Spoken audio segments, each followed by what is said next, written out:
The road to leadership is never a straight line. On this podcast, I'm interviewing the world's most interesting leaders about their mountaintop moments, their stumbling blocks, and everything in between. I'm Jonathan Block, and this is Stumbling Blocks, How Great Leaders Are Made. Today's guest is Sandra Sucher, one of the world's leading experts on trust. Sandra is co-author of the book, The Power of Trust, and a professor of practice at Harvard Business School. She's also author of a book called The Moral Leader, and she teaches a course by the same name. Amazon links to both of her books are available in the show notes. Sandra's path to Harvard was unique.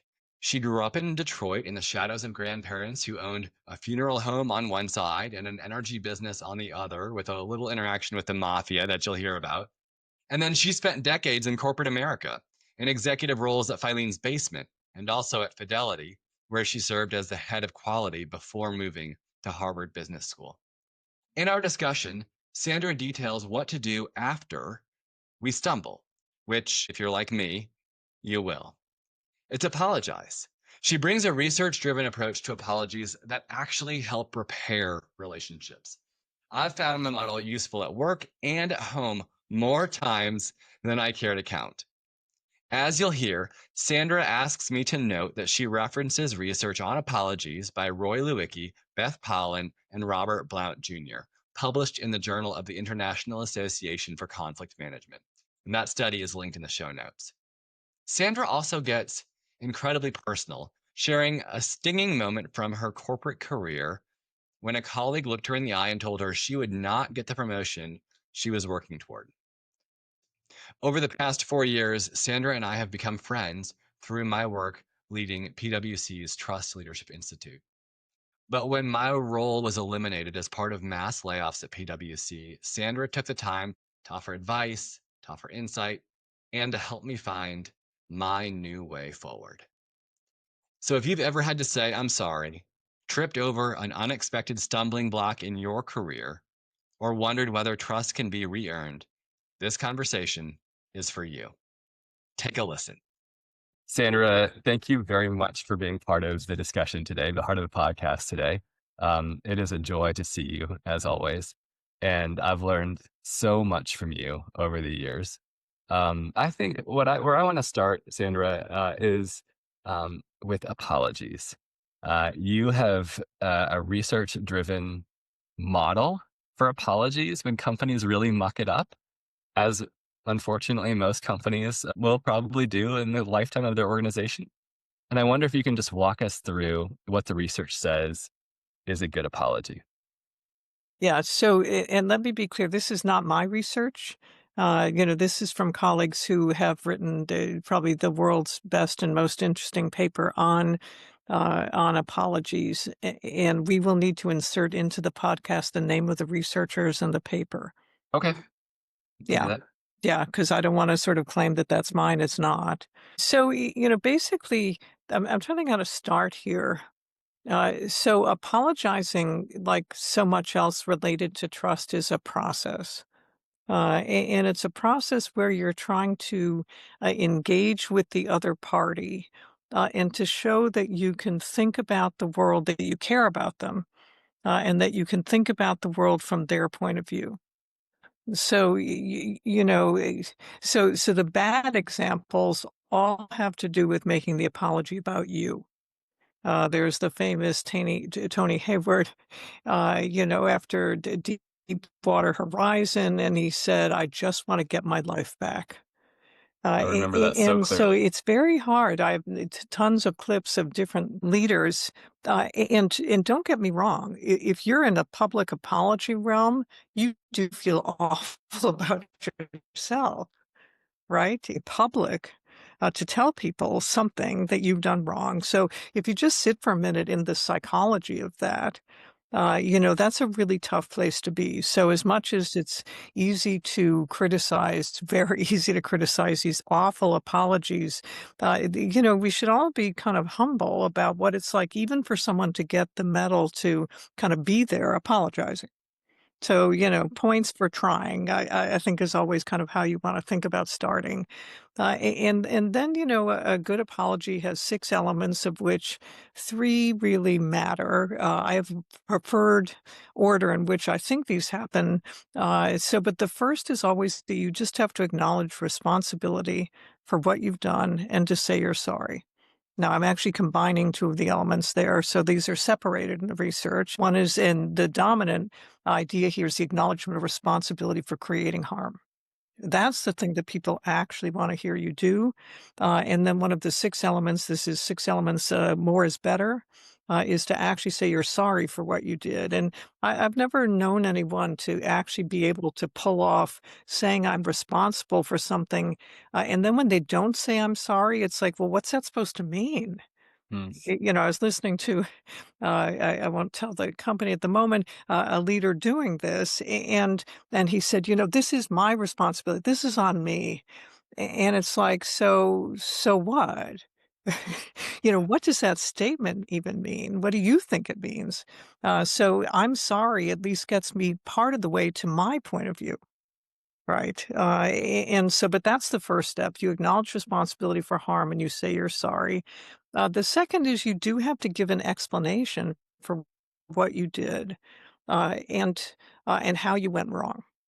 And when you think about the sort of common sense view of this, it's like if you can tell me why you did something that I disagree with, then I actually have some confidence that you may be able to fix that and not do it again. If you don't have a good explanation for how this sorry chain of events came about, I have no confidence. Why would I? If you don't understand what you did, how are you ever gonna, like, not do that again, which is a lot of what's driving me. So that's the explanation. It's hard to deliver that without sounding defensive, and that's like a style point. And the trick there is to actually just be quite neutral in your delivery. This happened, this happened, and this happened. Right, and so because at that point, I'm not looking for drama, I'm looking for clarity of thought. Yeah, yeah. So that the Okay. person who messed up, so it's clear that they know the process that led them to having messed up. Exactly. So that's step 2, and then the 3rd step, which is, sort of a real favorite, is to make what's called in trust terms an offer of repair. And this is the moment where you try to reassure the person who you've harmed, that one of 2 things will happen, hopefully both. The first is that you'll try to make that person whole in the moment, right? So what can you do right now that would make them feel better? And as you know, I always use the example of your meal in a restaurant being like an hour late, and expecting a free dessert, a bottle of wine, after dinner drink, something on the part of the restaurant that acknowledges that you have been waiting for your food a very long time, an excessive amount of time, and that the restaurant isn't going to try to skate by that. That they kind of know they've done that. They try to acknowledge it. So that's one kind of an offer of repair. In commercial terms, that also looks like getting your money back without questions. Right, without having to go through some song and dance about, what will you do for me and all of that. So there's a kind of making the person whole at the moment, and sometimes that's quite material. So, I come from financial services at Fidelity, that could be millions of dollars in a trade that goes south. So it's not like that's like free money, Mhm, right? And mhm. and so it's scaled depending on the nature of the harm, the kind of business you're in, and you need to have the stomach to sort of say, I did something wrong, and the other person shouldn't suffer for it. 'Cause that's what you're actually trying to do. So that's kind of in the near term and longer term, particularly for process errors, most people are looking for, well, what process can you put in place that starts to guarantee that other people won't go through what I've gone through? Mm, All businesses are composed of processes of various kinds that produce outcomes. And so to say you need to fix a process is almost by definition saying you're a manager in your business, right? Because that's how omnipresent processes are. In terms of an apology, you have to walk back to what was this outcome that I got? How did it happen? What steps do I need to then redo in a different order, through different people, in a different way to produce a different outcome? So it's the same kind of process logic that you would use to fix anything in an organization. But in trust terms, it's particularly important because other people want to be reassured. People really don't want other people to suffer the way they have.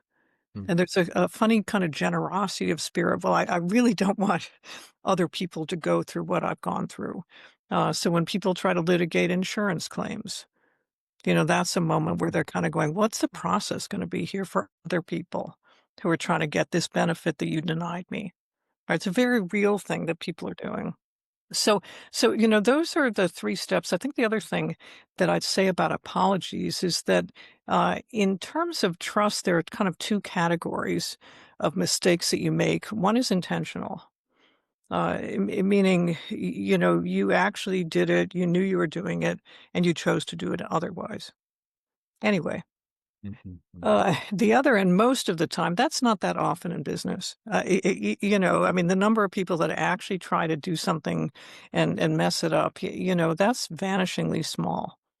Because people in business try to do the right thing most of the time. They're well intentioned, and that's just where they're coming from. The big issue in trust is unintended harm. mhm, Right. And so that's the part that, in a funny way, companies sometimes kind of back away from. It's like, well, we didn't intend for this to happen. So how mad can you get at me for something I didn't intend? And in trust terms, the answer is really a lot. You still did it.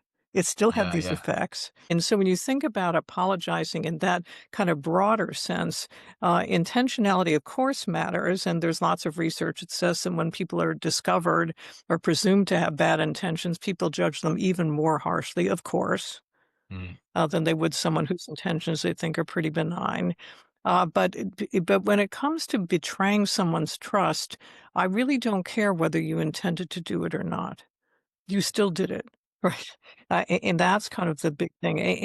And so for companies, again, that's sometimes a hard Rubicon to cross because now we're in the land of unintended consequences. Mhm. And all kinds of things happen in corporations all the time that we don't intend, but sort of saying, this is what I'm going to try to fix, that requires a certain commitment to other people's welfare that's at the heart of not betraying trust. And so that's why taking a step towards that is really important for the organization itself to build its own moral muscle around the fact that we care about people. We're going to try to take responsibility for our actions and to ensure as much as we can in this particular small domain that we're not going to do that thing again. So if I'm boiling down the model, right, it's say you're sorry and acknowledge harm, uh, say why you did what you did, and then make an offer of repair. Is that it? Sort of one, two, three. I'm sorry. Uh, Here's why I did yeah, it, but and here's the offer. yeah, no, but I'd reverse step one. First, I acknowledge responsibility. Mm, And then I say, "I'm sorry." So the responsibility is actually really key, yeah. because these things didn't happen randomly, they happened because you caused them to happen. That's Mm, something I wanna hear you be contend with. yeah. It was my fault, Yeah, and no one else's. yeah, exactly. Yeah, so but you got the order right, you got all that stuff, it's just kind of a small adjustment there, Well, that that's good. I want the research. I want the research-driven apology. yeah, So it was my fault. I'm yeah, sorry. Here's why I did it without being defensive, just the facts. And how can I make it right? yeah, and here's what I'm going to do to make it right. Mm, So, you don't start ask I mean, you can start by asking the other person, but I first wanna hear, like, that you're gonna make an offer of repair. mm, hmm. That makes sense. Right, Yeah. yeah, if you're asking me, it's like, "Well, hell, shouldn't you know that?" I'm not inside your organization, I can't know what your options are and all this sort of stuff, yeah, so Yeah. t you start, and then if I think, "Well, that's more than I ever could have hoped for," or honestly, that's not good enough, then we can have, like, a dialogue about that. But I expect you to make the first move. Yeah, I make first move. It makes a lot of sense. Well, thank you. That's helpful. And, as you know, that model applies, of course, business to business and business to consumer, but it also applies at home. And Sandra, not long ago sent you a picture of an apology that I had my son write when he hurt the feelings of a classmate. And he said, I'm sorry, I was wrong. and how can I make it right? And I've learned from you today that you should have said, "Here's how I'm going to make it right," not ask her. Lesson learned for next time, and I'm sure the next apology will be mine. Um, so, Sandra, I want to go back in time a bit. We've talked through a bit of your research at Harvard, which now focuses on trust and trust breaches and how trust is repaired through things like the apology that you just walked through. But take us back in time. Before Harvard, let's just go back to sort of your upbringing. You were raised in Detroit. Can you tell us just a bit about your Yes. upbringing? What So made you you? yeah. Yeah, so I grew up in a family that had business on both sides, right? So I grew up, my my, mom's dad actually started the first Jewish funeral home in Detroit. Hmm. He was a very religious guy. He actually wanted to be a doctor, was an immigrant, didn't have the money to do that, and he thought that he could sort of help, as it were, on the other side. Right, so I grew up, every week dinner Friday night at his house. Who died? It's kind of a dinner table conversations. Yeah, he actually gave me a book at one point. It's called Daddy Was an Undertaker. Who knew that there was like a stand, like what was going on there? And he was a really great, caring guy. On the other side, my dad's father started a business with a brother. First, it was hauling coal in Detroit, and then that became an energy business, and it turned into a a gasoline service business called Speedway 79. Yeah. So this was, kind of the family business on the other side. I had, a cousin who was in the tire business. There was all of that. That side of the business, if you're, trying to do business in Detroit hauling commodities, at that point in time, you probably were good friends with people who were in organized crime. People who are in Because it organized was one crime. way Yeah. to actually, yeah, to make sure that you actually could stay open for business, that things got delivered, that you weren't interfered with. And so, it's so hard to think about that now, not that this doesn't go on, but how prevalent it was, at least according to my brother, the family historian, Mhm. who has tried to explain this part Fascinating. of our upbringing to me.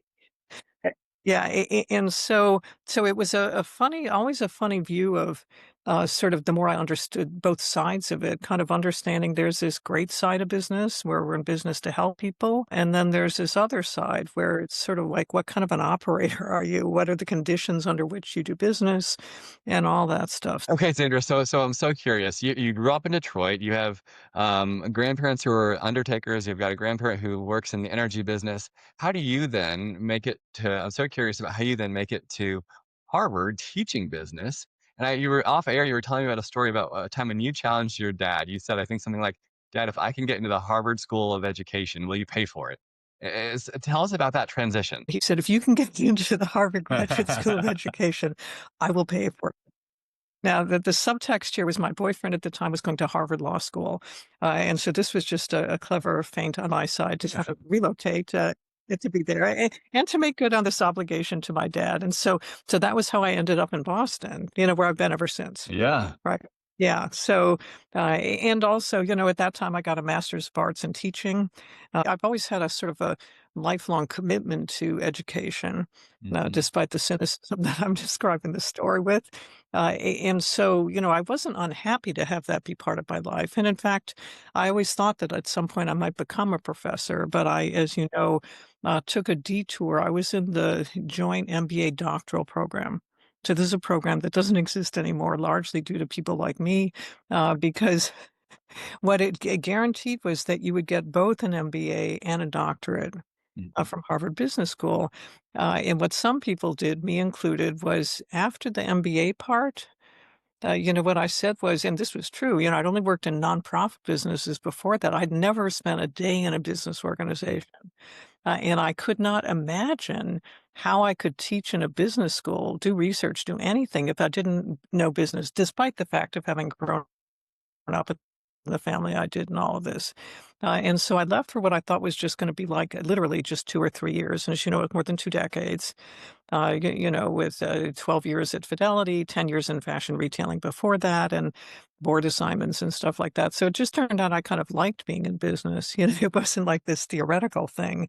And then eventually I chose to kind of return to my roots and went back to Harvard Business School. And at that time, the school was had become interested in having people come from industry to join the faculty, as teaching faculty, and then for some of us, it also led to a path for doing your own research, case writing, and that's the path I followed. So, you were at Filene's for some time. You helped them, as best I understand it, expand their geographic footprint nationally, and you were the mastermind of that growth strategy. And then to Fidelity, where you were the head of quality, and then to HBS. And I wonder if you can just walk us through the juncture of deciding, maybe just a bit deeper on deciding to leave Fidelity to go back to go to academia, which you had left some 20 years earlier, and what that decision was like. Yeah, so it was a funny decision. So candidly, there was this role to be the head of quality for the corporation. And I had a senior leader who was not my direct boss, but a colleague of my direct boss come and visit me. And he said, "You know that promotion?" He said, "You're never going to get that." He said, I'm just here to tell you that." And so this was like an interesting moment in your career.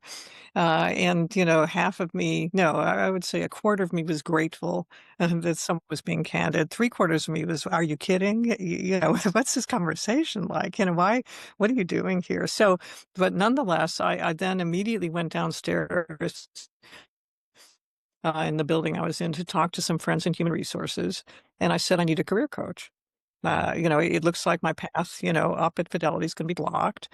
And so can you put me in touch with the best person that you know of who can help people think through their next step? Mm, So I did eventually get the promotion, in fact. mm, But by that point, I was kind of then starting to say, okay, well, what should my next step be?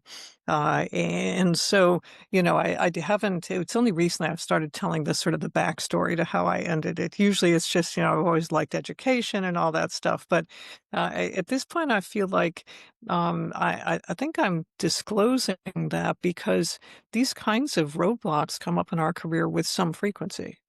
Right. And if we never talk about them, if we never kind of normalize the fact that you can't always get what you want, that you may have a view of your potential that other people don't share.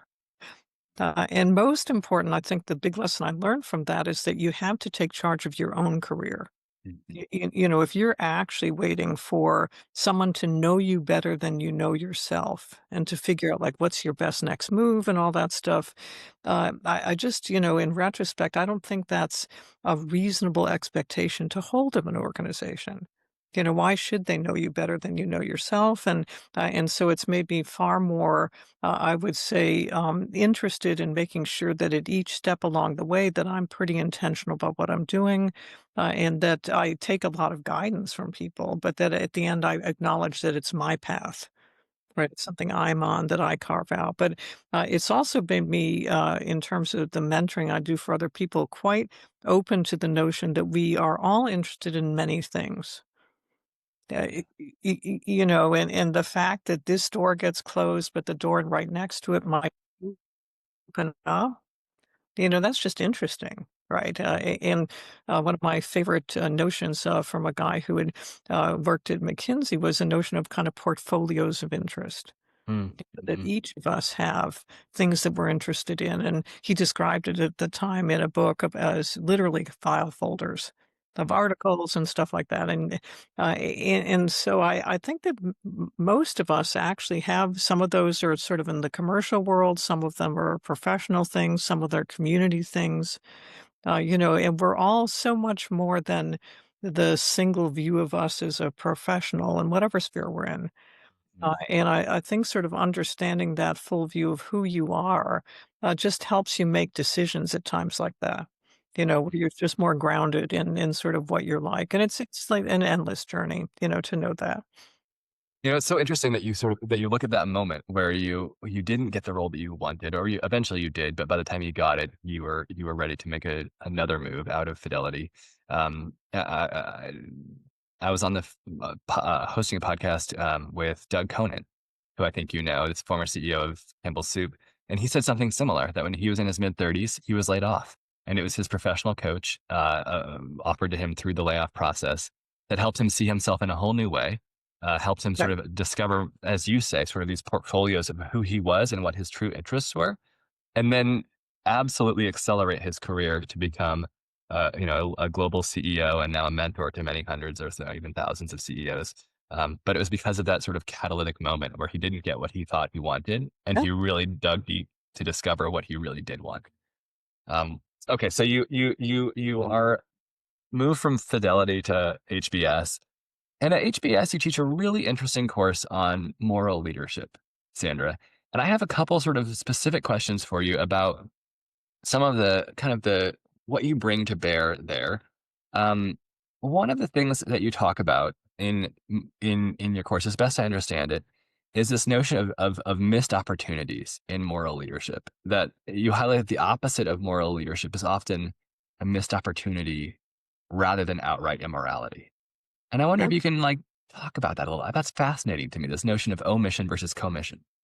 Oh, oh, oh. So I would say in the, many discussions I've had about the course, you're the first person actually that's ever kind of picked up on that. So it shows something interesting about how your mind works. Yeah. Yeah. So, people who think about morals and ethical behavior, we have a sort of a good bad mental model, right? Either you're good or you're bad. And in fact, when it comes to something intentional like moral leadership that you aim to exercise, you're always having choices as to how far you go or when to take a stand or when to decide to stand for something and what to stand for. And so there's far more selection and choice involved than I think that we give credit for. And so I think about that in relation at this point to like Catherine Graham, the Pentagon Papers, and some moment of just sort of saying, "Yeah, I think we're going to publish." Right. Now, she could have not published, an article based on that. She knew that, they were gonna get in trouble with the Nixon administration, that was a given, because of what had already happened to the New York Times. And so walking intentionally into that space, and she was encouraged to do that by her editors, discouraged from her lawyers, and she had to kind of decide at that moment, like, which way does she go, right? Yeah. And, at one point, there was a debate going on around her and all of this, and one of the lawyers said something like, "Well, this could kill the newspaper." And Ben Bradley, who was her editor, he said, "Well, there's more than one way to kill a newspaper." Mm. Uh, and so that sort of deep understanding of what's the purpose that you're here to serve as a business and what does it mean for you. So it's not, no one would have blamed the Washington Post for not publishing a single thing at that point.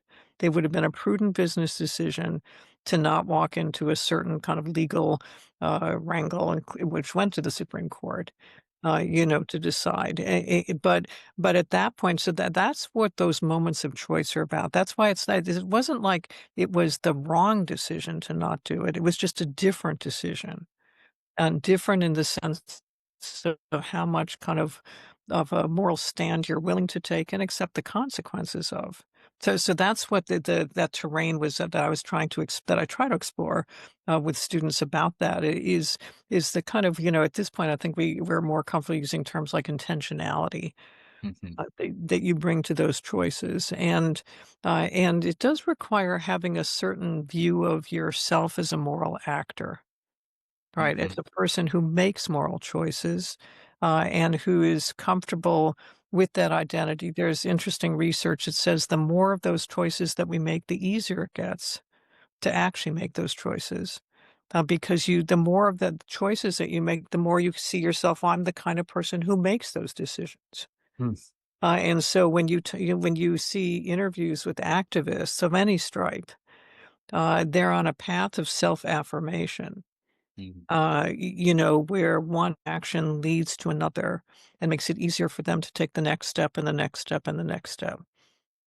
I want to just recap that. That's fascinating. The more hard choices you make, essentially, that are in line with the values that you say you espouse as a human, the easier those hard choices become over time. Yeah. Fascinating.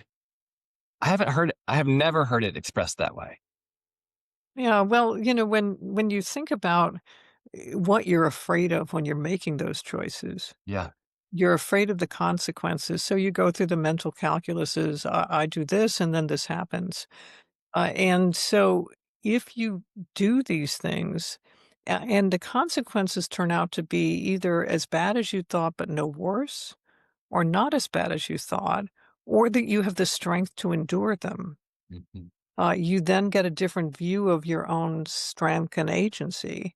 And it gives you confidence that you can take the next challenge and the potential consequences. So I don't think it's just a wish. It's that Mhm. you have lived experience that says, I can do this thing and make it through to the other side.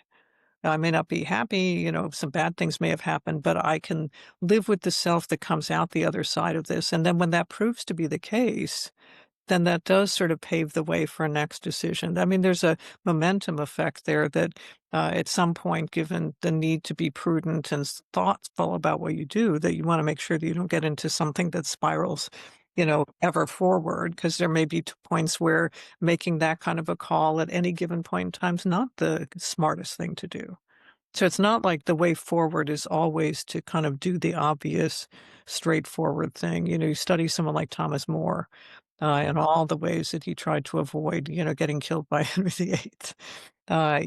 He stopped writing. He stopped opining about anything having to do with the law. This for, the Chancellor of, England. And he did that to try to save himself because him being alive was better than like not being alive, right? Mhm. Mhm. And eventually, he got turned on by someone, and that's how he died. So, and so when you read something like A Man for All Seasons, you watch the movie about that, you see him genuinely work very hard to save his own skin. And it's and there's a foil that in the play that's designed to be the guy who says, "Well, I would declare it from the rooftop." I would say these things, and it's such a marvelous tension because you see that that's not always like the smart thing to do. Mhm. And so saying you're going to make moral choices doesn't mean you get permission to be stupid Mhm. or so have so little regard for your own well-being or the well-being of people around you that you take risks that really aren't reasonable. So, it's a much more, what would I say, kind of real path to be on. It's not, it feels idealistic, but it has all the life choices and consequences for yourself and other people that you just have to consider extremely carefully. And so when you study some of these great works of literature, which we do in the course, Yeah. because it's literature, you get to see a lot of that complexity sort of laid bare. And it makes it much less of a kind of a traditional sort of church morality play, where there's good and evil, and then you just Right, right. choose good. This is like, well, good today, but maybe tomorrow I'm not going to do that because tomorrow is like a different day, different set of circumstances, and maybe that's not the day for me to do that. So that kind of judgment is actually part of both leading and leading morally. Hmm. It's to kind of figure all that stuff out. You're reminding me a little bit just in this notion that what's good today may not be good tomorrow, but the process of making hard choices today will enable me, empower me perhaps to make a hard choice tomorrow. It reminds me a little bit of Senator John McCain, who of course ran against then Senator Obama and the notion of the Affordable Care Act. But Senator McCain had a long history of making really hard choices and doing hard things, especially when it made his party very angry.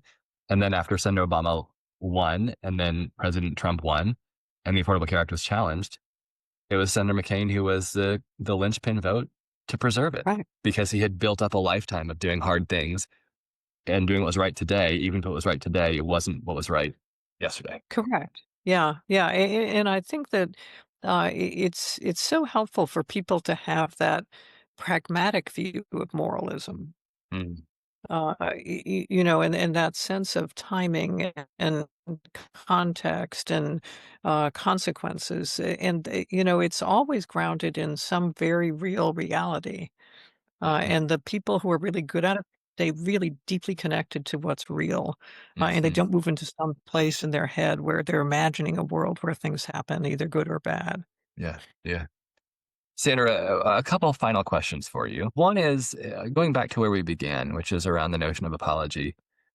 We see in the news so many public figures and big companies breaking trust. Is it possible for trust to be re-earned?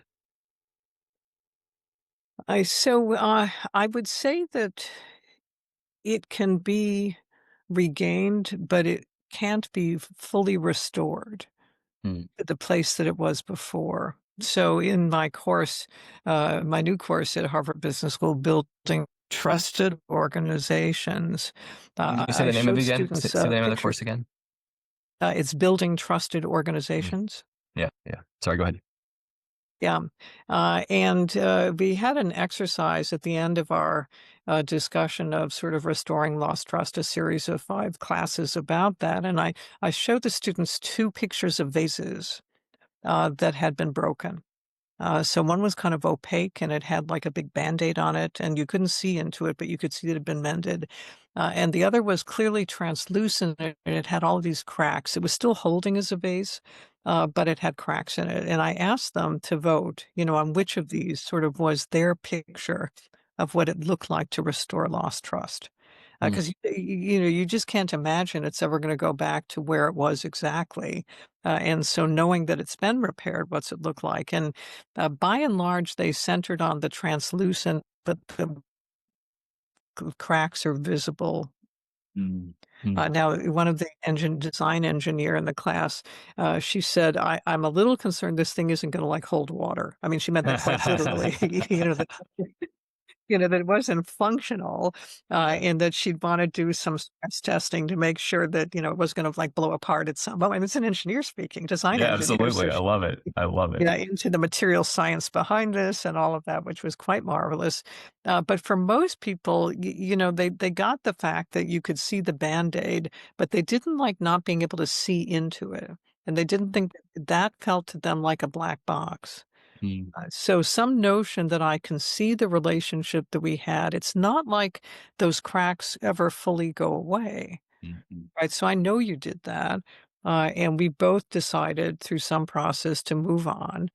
But and so it's like there, and I think that's quite realistic when you think about VW and Dieselgate, when you think about, Deepwater Horizon, BP, it's not as if these, whether Boeing will even get to the place of actually having like a vase that's broken, but you can still hold the plane and hold water in it, remains to be seen. So yeah, I think that's pretty accurate. And even in human relationships, I think in human relationships, we actually build a tolerance for the fact that we can absorb that hurt and still engage fully with the other party. And that's what's involved in sort of trusting another human being, because trust in human beings, it can be partial and all of that, but there's still some volition, some will involved in doing that. To trust, willingness to be vulnerable to other Mm. people's actions and intentions, and so that willingness is, I can look at the face, I can see the cracks in it. I'm still going to sort of work with you. Right, and that, over time, it was a really great, exercise with the students and helped me, kind of further, picture what restored trust looks like, because I knew that you could find it. You find companies that don't go out of business all the time, who had trust incidents, and some of that's just they're so big and well capitalized, they're not gonna go out of business because of Mm. that. But other times it's because people really do feel like they've tried to fix something and they've done a fairly good job of fixing it. Makes And sense. that's true in human relationships as well. So I love that. I thought that was helpful. It's one of the things that's great thing about being an instructor is that you learn from your students. Yeah, I love that. And yeah, the notion of a translucent but cracked face, but that's still all things going well holds water. Literally holds water. So Sandra, you have this fascinating arc of born and raised in Detroit, business on both sides, including mafia and funeral homes, which is this marvelous combination. Moving to Boston, kind of on a bet with your dad that you could get into Harvard, and then going into industry for 20 years, and now at Harvard teaching the moral leader and being one of the world's sort of renowned experts on trust. As you look back at the end of your days, how would you like to be remembered? I had a student interview me for a similar project, but his didn't get to see the light of day. It was more like a class project, and he asked me the same question. And I must say that I find it disturbing on two dimensions. One, of course, is that no one actually likes to think in a happy way about the end of their days. Fair. What's up with that? I feel like I'm still like living my days. I So think about it often. yeah, right. So you're a better person than I am. Clearly true. Uh, so I think that what has always mattered to me, but it sounds so vague and is actually to try to be helpful to other people.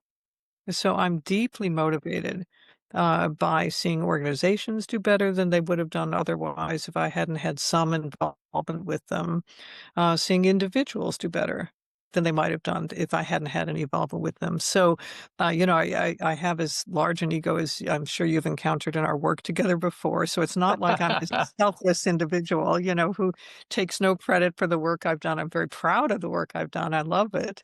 And I'm always happy when it's acknowledged and recognized. But the thing that actually inspires me, besides my own just intellectual drive to find things and figure things out, is actually, some student who 5 years from now in some meeting is going to ask some question like, will this action cause us to gain trust or lose trust, and with whom? If I Mhm. have like 5 students who at some point in some important decision can get like trust into that conversation, I'll feel like that's like a life well spent, because they're then able to help some organization do something better that hopefully will keep it out of some trouble and help it build some relationships that will be important to its success. So that, it's a pretty robust view that I have of what happens as a consequence of asking that question. But the motivation is very much to the organizations and the people, who I try to influence in a positive way with my life. Well, I've seen firsthand the impact of your work on organizations and firsthand the impact of your work on my own life. And so I thank you, Sandra, both for that impact and also for making the time to be part of the discussion today. That's great. Thank you so much.